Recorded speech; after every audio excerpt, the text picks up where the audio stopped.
तुलसी माता के गीत हम आप लोग को सुनाओ तनी, सुनिएगा जरूर। कहवा ही तुलसी जनम लीता, कहाँ वारो पैली हो, ए राम कहवा ही तुलसी के नैहर, कहाँ वाही सासुर हो।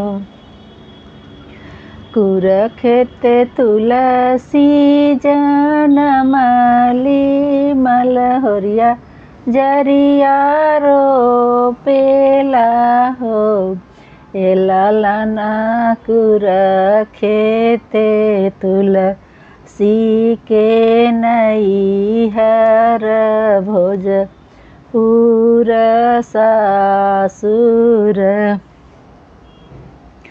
तुलसी के मरबो में लट धुनी, अवरु से जट धुनी हो, ए रामा होई जई हैं घुर कातवरवात, झरी हैं नारायण।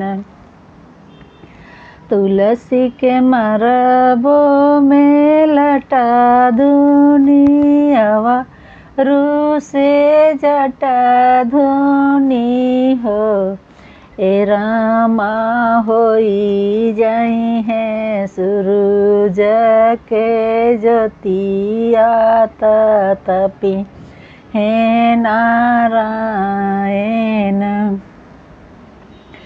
तुलसी के मरबो में लटा धुनी, अवरु से जटा धुनी हो, ए रामा होई जइबो मोंगा वहाँ से मोतिया, गुथी हैं नारायण।